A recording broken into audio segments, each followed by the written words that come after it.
આમનું માનવનું મૃત્યુ લો બે ત્રણ વાતો દોરીની જીવન મરણ અને આજે સોને હું કઈ રીતે કહી કે તું મારે આંગણે પરણીને તો આવી તારે અને મારે ભાઈ અને બહેનના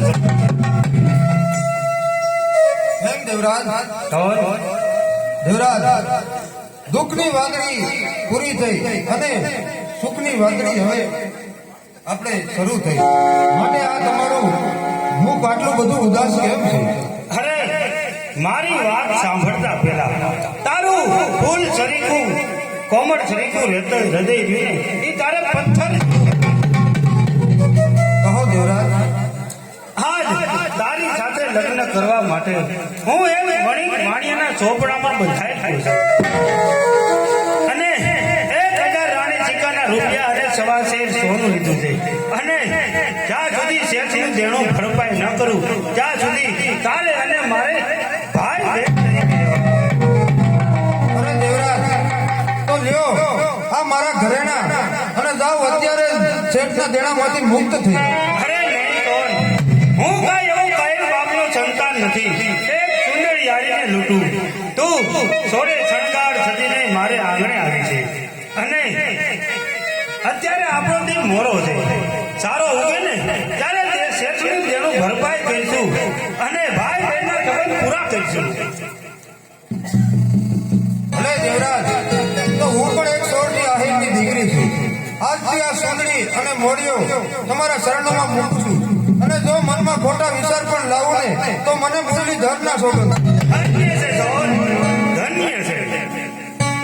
તો તમારા અને મારા ઓરડા જુદા છે આજથી આપણા બંનેના જુદા જીવન બંધાય છે.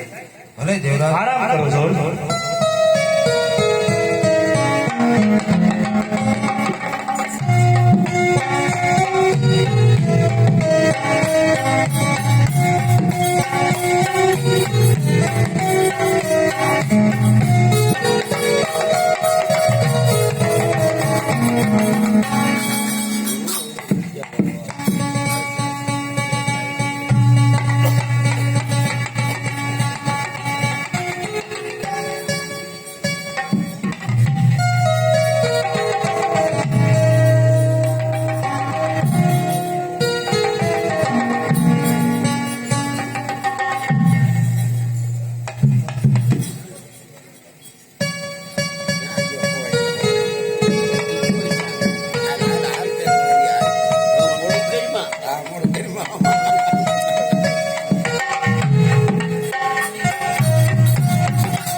બોતેર ઉમરા હાજર છે.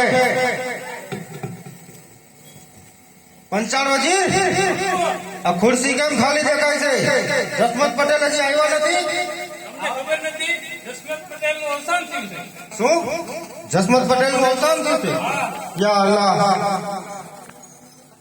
પણ પંચાણવજી એમનો કોઈ વારસદાર છે? એનો દીકરો દેવરાજ આહિર છે. તો જાઓ દેવરાજ આહિરને બોલાવો. એને એમ બોલાવવાનો ન હોય, એને કાગળ લખી દેવો પડે અને મારે કાગળ લઈને જવું પડે તેનો. તારે જવું પડશે. હા,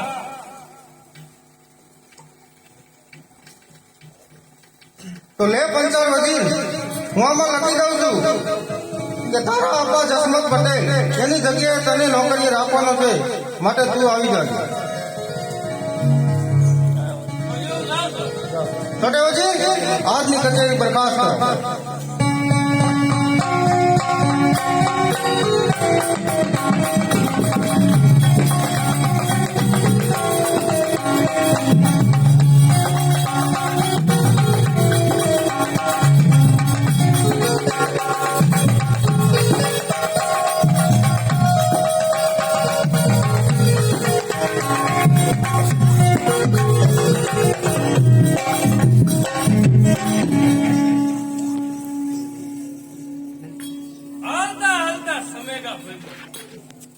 બજારમાં કોઈ દેખાતું નથી. મારો દીકરો અંધારું છે, ભેંક.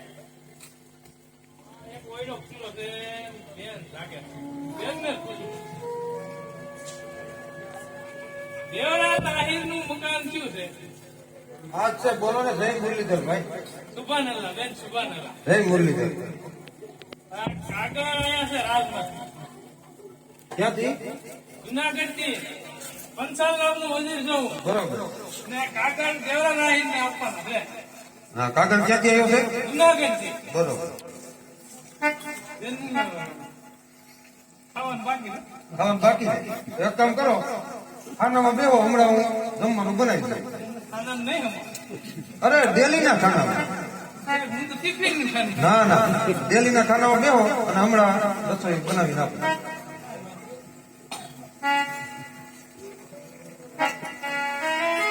ખરેખર જુનાગઢ થી કોઈ બાબી સરકારના કાગળ આવ્યા છે અને દેવરાજને આપવાનું કીધું, પણ દેવરાજ તો એના ઓરડામાં છે અને અમારે ભાઈ બહેનના સંબંધ તો હવે એના ઓરડામાં મારે કઈ રીતે જવું?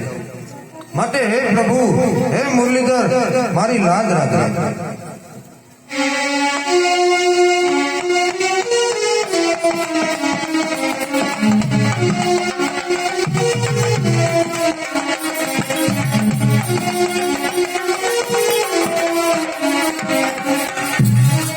જાગો છો દેવરાજ? નીંદર નથી આવતી દેવરાજ?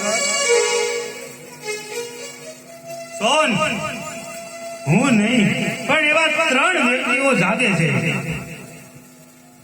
કેવા 3 વ્યક્તિ દેવરાજ? કે જેની માથે બાપ દાદાનું વેર હોય ને એને નિંદર નથી આવતી સોન.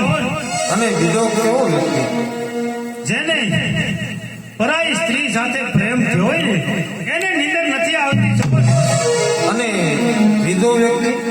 ત્રીજી નિંદર કે જેની માથે આવા અનોખા દેણા હોય એને નિંદર નથી આવતી. પણ એ તો કહે કે રાતના મધરાતના સમયે તું મારા ઓરડામાં શા માટે આવે? જુનાગઢ થી કોઈ બાબી સરકારના કાગળ આવ્યા છે એટલા માટે. સોન, તો એ તમારા કોમળ મુખથી વાંચી સંભળાવો.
દેવરાજ, આ કાગળમાં મને કઈ ઉકલતું નથી, માટે લ્યો તમે જ વાંચો. અરે સોન, મારા આપા જસમત આપા જ્યાં જુનાગઢ બાબી સરકારની નોકરી કરતા ને ત્યાંથી કાગળ આવ્યો છે. આજ એની મળી છે. આ તો આપણે સોના શરીકો છે. ભાભી સરકારની નોકરી કરી અને શેઠનું દેણું ભરપાઈ કરી અને ભાઈ બહેનના સંબંધને પૂરા કરી. માટે અત્યારે તું મને જવાની રજા આપ. નહીં દેવરાજ, અત્યારે હું તને જવાની રજા નહીં આપું. કારણ કે આમ તો કાળી મેઘની રાત ઘેરાણી છે. ઝીણો ઝીણો વરસાદ વરસે. માટે દેવરાજ, હેજી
સોન, આજ આપણે સોના શરીકો સુરત વહીગો છે. આજ આનંદનો દિવસ હોવો જોઈએ, પણ આ તારી આંખે આંસુ.